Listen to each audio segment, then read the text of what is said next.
యాదాద్రి భువనగిరి జిల్లా ఒలిగొండ మండలం లోతుకొండ model school దగ్గర అయితే మనం ఉన్నాం. ఈ మోడల్ స్కూల్లో మాత్రం విద్యార్థులు ఇప్పుడు ఫస్ట్ ఇయర్లో మాత్రం 50 మంది విద్యార్థులు ఫెయిల్ అయ్యారని అయితే మనకు ప్రిన్సిపల్ గారు కూడా వివరణ ఇచ్చారు. అక్కడ 50 మంది విద్యార్థులు మాత్రం ఫెయిల్ అయిన విద్యార్థులకు ప్రభుత్వం మళ్ళీ కూడా క్లాసెస్ చెప్పి వాళ్ళను ఎగ్జామ్ కోసం ప్రిపేర్ చేసే జీవో అయితే ఉంది.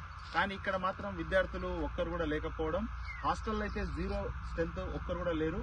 కేవలం వంట మాస్టర్లు వార్డెన్ గారు ఇక్కడ అందుబాటులో ఉన్నారు. ఇప్పుడు ఈ కాలేజ్ దగ్గర అయితే విద్యార్థులు కానీ టీచర్లు కానీ ఎవరు కూడా అందుబాటులో లేరు.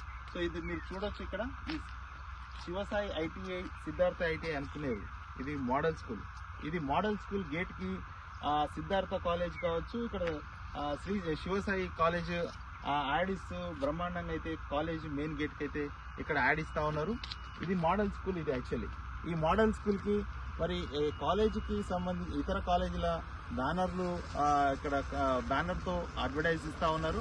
ఇక్కడ విద్యార్థులు మరి క్లాసెస్ కి రాకపోవడానికి గల కారణాలు, 50 మంది ఫెయిల్ అయ్యారంటే మరి టీచర్ల లోపమా, లేదంటే పిల్లలకు విద్య అందట్లేదా, అసలు కారణం ఏంటనేది ఉన్నతాధికారులు దీనిపై సమీక్ష చేయాల్సింది. అదేవిధంగా మరి టీచర్స్ మరి 1 PM వరకు ఉండాలి, కానీ ఇప్పుడైతే ఎవరు లేరు, అందుబాటులో అయితే లేరు. అదేవిధంగా ఈ కాలేజీలో మరి విద్యార్థులు ఫెయిల్ కావడానికి కారణాలేంటి, విద్యార్థులు రాకపోవడానికి క్లాసెస్ చెప్తాము, మీకు భోజన సౌకర్యం కలిగిస్తామన్నా కూడా విద్యార్థులు రాకపోవడానికి గల కారణాలేంటో తెలుసుకోవాల్సింది. మరి గవర్నమెంట్ ఫుడ్ ఇచ్చి వాళ్ళకు టీచర్లు క్లాసెస్ చెప్పి ఇక్కడ అన్ని రకాల సదుపాయాలు కలిగించినా కూడా విద్యార్థులు ఈ కాలేజీని నమ్మకపోవడం గల కారణాలేంటో ఉన్నతాధికారులు తెలియాల్సింది. యాదాద్రి భువనగిరి జిల్లా ఒలిగొండ మండలం మోడల్ స్కూల్ వద్ద అయితే మనం ఉన్నాం. ఈ ఒలిగొండ మండలంలోని లోతుకుంట గ్రామంలో ఉన్న ఈ మోడల్ స్కూల్లో ఇప్పుడైతే మనం వార్డెన్ గారితో మనం ఉన్నాం. ఈ వార్డెన్ గారు అయితే మరి ఇక్కడ ఉన్న ఎవరైతే స్ట్రెంత్ అయితే 0 ఉంది, దీనిపైన వివరణ కోరి తెలుసుకునే ప్రయత్నం చేద్దాం. నమస్తే మేడం. నమస్తే సార్. మేడం మీ పేరు? నా పేరు అనిత సార్. వార్డెన్ సార్ నేను ఇక్కడ. సో ఇప్పుడు ఒక జీవో కూడా ఉంది, ఇప్పుడు ఫెయిల్ అయిన విద్యార్థులకి మళ్ళీ క్లాసెస్ చెప్పాలి. సో వాళ్ళు పాస్ అయ్యే వరకు అయితే వాళ్ళకి క్లాసెస్ చెప్పి మీ దగ్గర స్ట్రెంత్ ఎంతమంది ఫెయిల్ అయ్యారు మేడం? నా దగ్గర ఇప్పుడు ఇక్కడ హాస్టల్ పిల్లలు అయితే ఫస్ట్ ఇయర్ పిల్లలు 46 మెంబర్స్ సార్. అందులో 20 members fail sir. Second year 48 ఉంటారు సార్. ఓన్లీ 4 మెంబర్సే ఫెయిల్ సార్. మేము వాళ్ళందరికీ కాల్ చేసినాం సార్. వాళ్ళు హాలిడేస్ కావడం వల్ల అమ్మమ్మ వాళ్ళ ఇంటికి వెళ్ళాము. ఎంసెట్ కోచింగ్ హైదరాబాద్లో ఉన్నాము, వస్తామని చెప్పారు సార్. ఇప్పుడు ఇక్కడైతే స్ట్రెంత్ 0 ఉండడానికి గల కారణం అయితే విద్యార్థులకు మీరు భరోసా ఇవ్వలేకపోతున్నారా? అంటే ఫెయిల్ అయిన క్లాసెస్ మేము చెప్తాం, మీకు ఖచ్చితంగా పాస్ చేపిస్తామన్న నమ్మకం ఇవ్వలేకపోవడం వల్ల వాళ్ళు రాలేకపోతున్నారా, లేదంటే వాళ్ళు రాకపోవడానికి గల కారణాలు ఏంటి అసలు?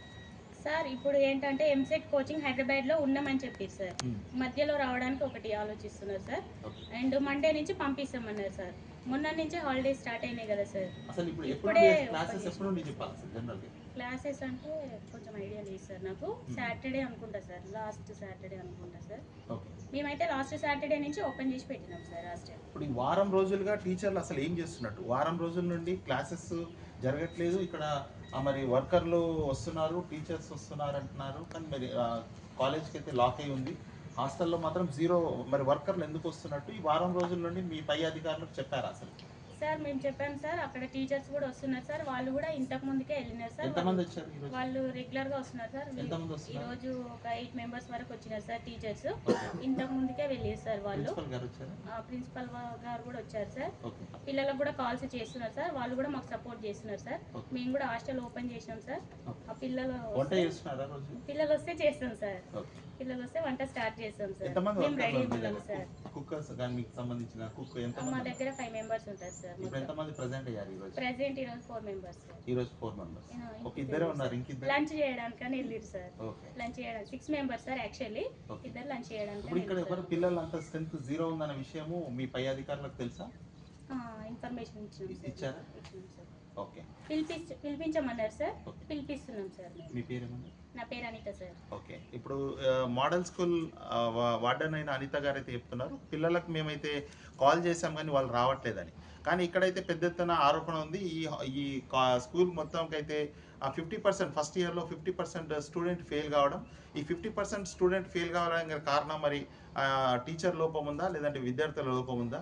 వాళ్ళు ఫెయిల్ అయిన తర్వాత వాళ్ళకి మళ్ళీ గవర్నమెంట్ ఏకంగా ఫుడ్ ఫెసిలిటీ ఇచ్చి హాస్టల్ ఫెసిలిటీ ఇచ్చి మీరు చదువుకోవడానికి అవకాశం ఇస్తాం, క్లాసెస్ చెప్పి మళ్ళీ మీరు ఎగ్జామ్ కోసం ప్రిపేర్ చేయడానికి కూడా గవర్నమెంట్ అవకాశం ఇచ్చినా కానీ విద్యార్థులు ఇక్కడ ఒక్కరు కూడా రాకపోవడం, కేవలం ఒక్కరు కూడా రాకపోవడానికి గల కారణాలు ఏంటో సంబంధిత అధికారులు అయితే దీనిపైన సమీక్ష చేయాల్సిన అవసరం ఉందని అయితే ఇక్కడ గ్రామస్తుల నుండి పెద్ద పెద్ద ఆరోపణలు వస్తూ ఉన్నాయి. ఇది వలిగొండలో ఉన్న మోడల్ స్కూల్కి 50% ఫెయిల్ అయినా కానీ మరి ఇది పై అధికారుల దృష్టిలో ఉందా, లేదంటే అసలు ఈ 8 రోజులుగా ఏ విద్యార్థి రాకపోవడం విషయాన్ని మరి పై అధికారులకు తెలిసిందా తెలియలేదా?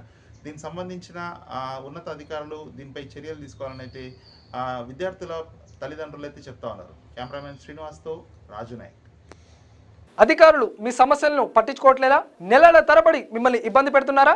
మీ సమస్యకు ఎవరు స్పందించడం లేదా? అయితే ఆలస్యం చేయకుండా వెంటనే క్యూన్యూస్ కు కాల్ చేయండి. సంప్రదించాల్సిన నెంబర్లు 8143001981. మీ తరపున మేం బాధ్యత తీసుకొని మీ సమస్యను అధికారుల దృష్టికి తీసుకెళ్తాం. పబ్లిక్ వాయిస్, సామాన్యుడి ప్రశ్నాస్త్రం, ప్రతి గురువారం ఉదయం 11 గంటలకు మీ క్యూన్యూస్ లో.